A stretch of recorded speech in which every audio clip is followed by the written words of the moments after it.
What are the early impressions of Tariq? I like him. Love the questions that he's asking right now. You know, looking at him in rookie minicamp, he really can move for as big as he is. That, to me, was the best, or the biggest impression he made on me, just his movement skills for his size. And like I said, he's asking some really good questions in meetings. So. Ryan, have you ever, I mean, I don't know how many safeties you've had that big.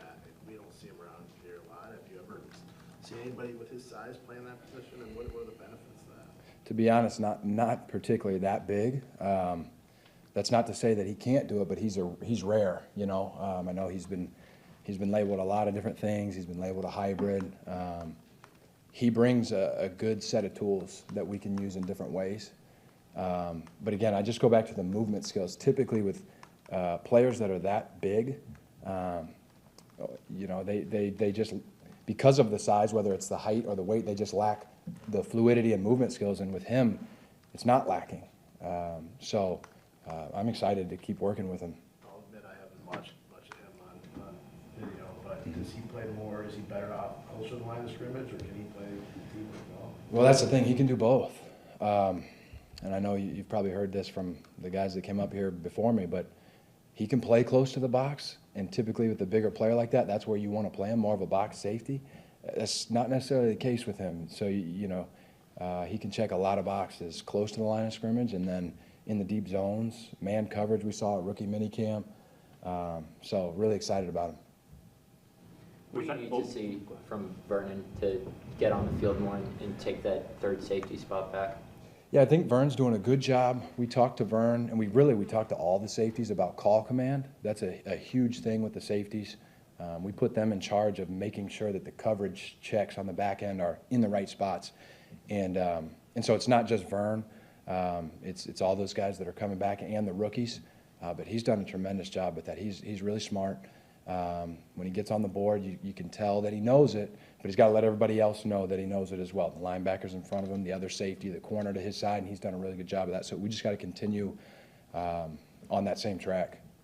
Ryan, in that same vein, what did you see from Sean last year coming in to put himself on, you know, to go from the practice squad to get himself on the roster? And what do you think you guys have there with him?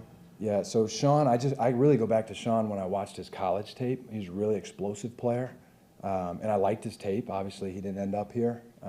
But then last year, it's, you know, I kind of sound redundant here, but very smart player. We do I won't get too detailed, but we do a really good activity in the room where the guys get up on the board during the season, and he'll blow you away with what he's able to process. And so explosiveness, athletic ability, and then being able to process, and then we continue to build on what we just talked about with the call command and being able to trust that you're going to put us in the right thing. He started to show all those things, and he's just continued that this spring. You got OTAs starting next week. What are the expectations? But you've got Darnell and Adrian played 4,000 snaps together. You got the young veterans you just been asked about. You got a rookie. Kind of what's the expectations for you with that diverse group? Just in terms of, I mean, are there different expectations for the young guys compared to the veterans, or what are you looking for? Yeah, for me, this is just me personally, and I share this with our players.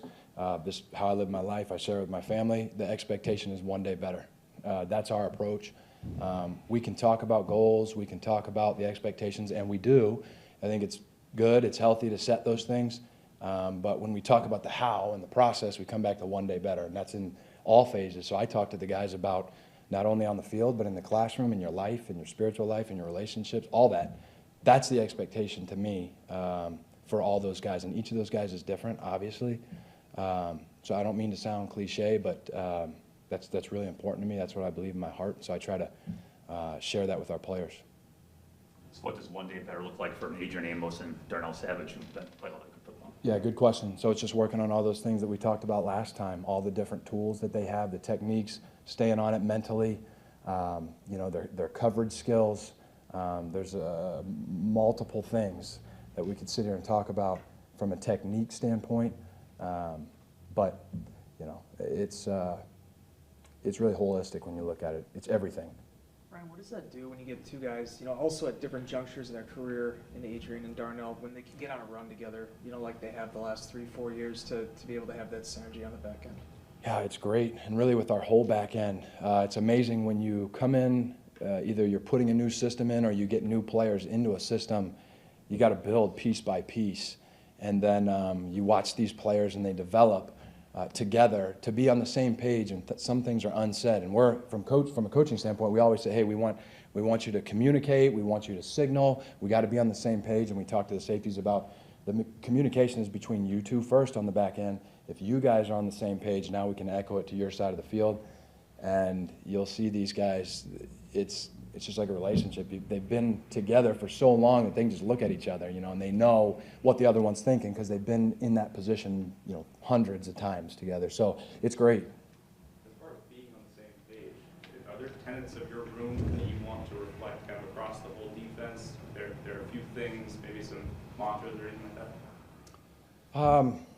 I don't know. I mean, I just echo everything that Joe Barry says, obviously, in the room to them, the style of defense that we play. But, in the spring, we're really focusing on communication, and because I think that's so vital. And I think the verbiage matters, the way that you say things. I think the actual wording that you use, I think those really matter. And they matter not only when you're teaching them in the spring, but the reason they matter is because they show up during the season at really important times, and football is a thinking man's game, and I know there's people who haven't been on this side of it and may not see that as much, but that stuff's really important. So I guess communication is a huge one that I'm focused on with them for right now.